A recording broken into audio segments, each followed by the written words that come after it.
La metamorfosis de Franz Kafka. Esta es la parte 6 y coincide con el comienzo del capítulo 2 de la novela. Gregorio no despertó de su profundo sueño, similar a un desmayo, sino hasta el anochecer.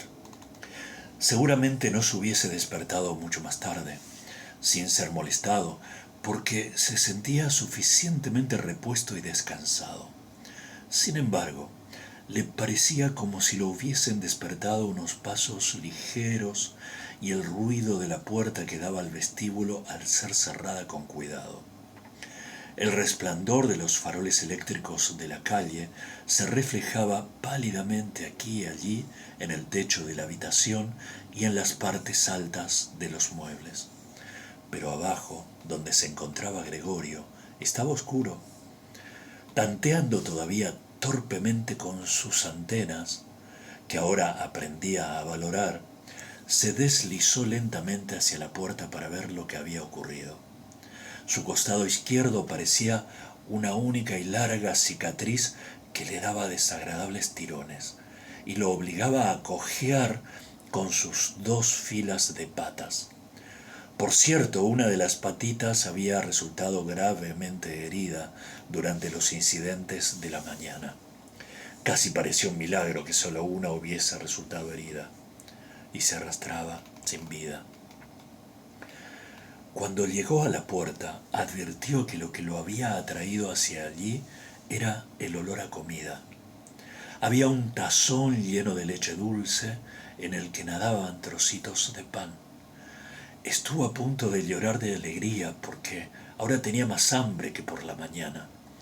Inmediatamente introdujo la cabeza dentro de la leche, casi hasta por encima de los ojos, pero pronto volvió a sacarla con desilusión.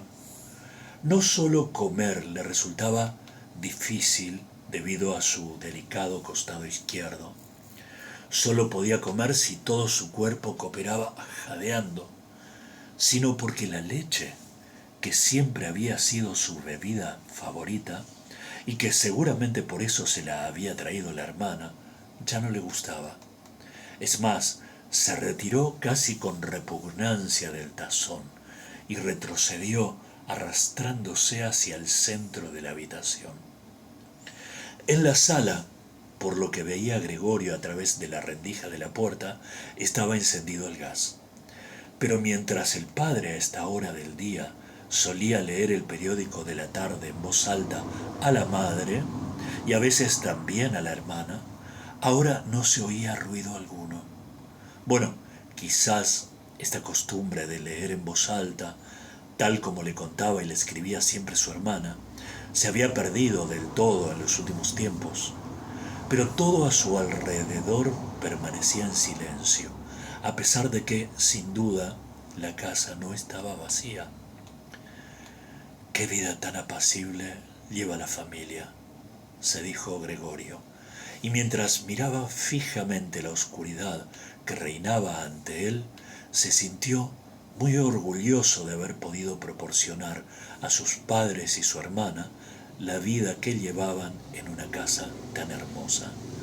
Pero, ¿qué ocurriría si toda la tranquilidad, todo el bienestar, toda la satisfacción llegasen ahora a un terrible final? Para no perderse en tales pensamientos, prefirió Gregorio ponerse en movimiento y arrastrarse de acá para allá por la habitación. En una ocasión, durante el largo anochecer, alguien entreabrió las puertas laterales y las cerró rápidamente. Era alguien que tenía necesidad de entrar, pero al mismo tiempo sentía demasiada vacilación. Entonces Gregorio se paró justamente delante de la puerta de la sala, decidido a hacer entrar de alguna manera al indeciso visitante, o al menos a saber quién era. Pero la puerta ya no se abrió más y Gregorio esperó en vano.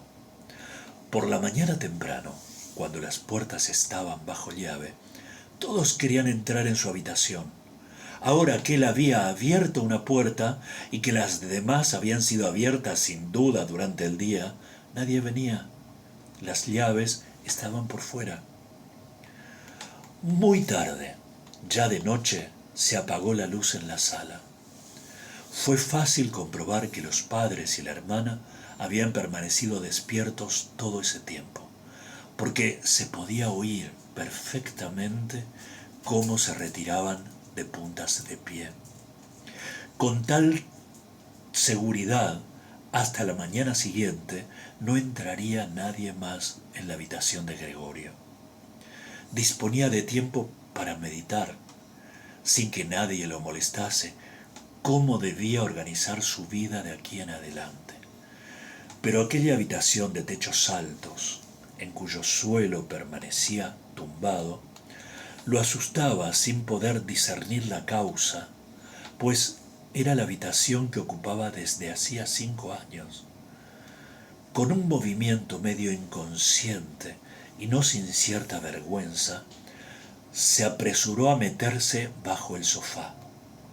Allí permaneció durante toda la noche, por un lado inmerso en un entresueño del cual el hambre lo despertaba una y otra vez, y por el otro entre preocupaciones y confusas esperanzas que lo llevaban a la misma conclusión.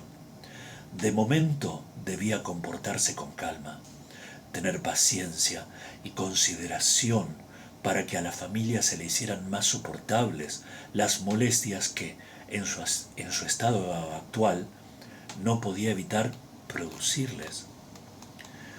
Temprano por la mañana, era casi de noche todavía, Gregorio pudo poner a prueba las decisiones que acababa de tomar, porque la hermana, casi vestida del todo, abrió la puerta desde el vestíbulo y miró hacia adentro con vivísima atención.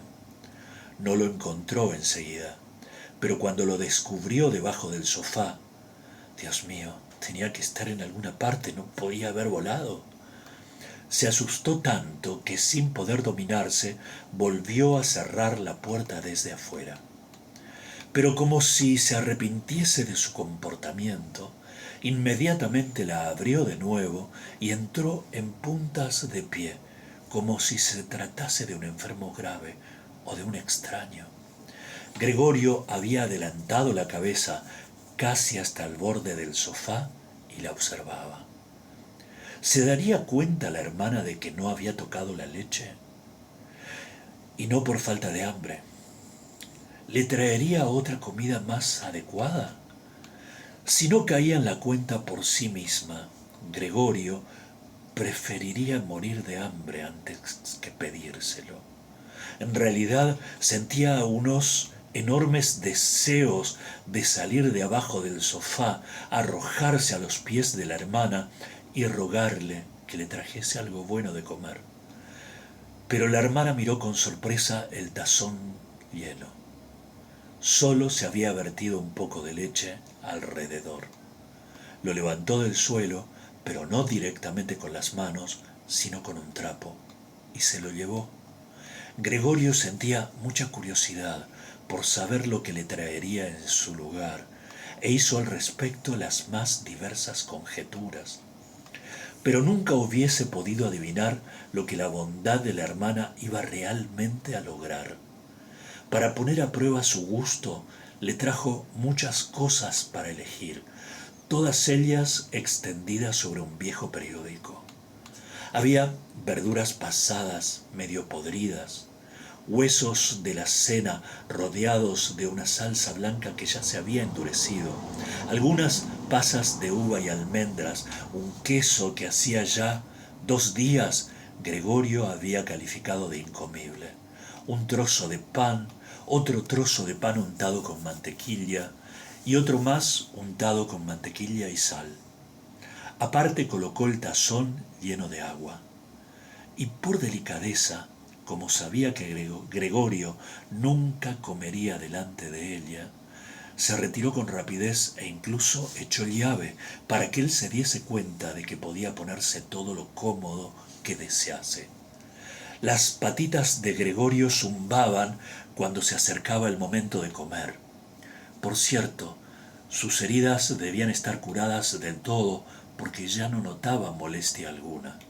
Se asombró y pensó en cómo, hacía más de un mes, se había cortado un poco un dedo y esa herida todavía anteayer le dolía bastante. ¿Tendré ahora menos sensibilidad? Pensó mientras chupaba con voracidad, el queso, que fue lo que más le atrajo de inmediato de toda aquella comida.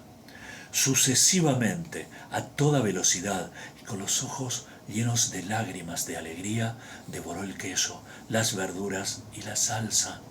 Los alimentos frescos, por el contrario, no le gustaban, ni siquiera podía soportar su olor. Por esto los alejó un poco de las cosas que quería comer.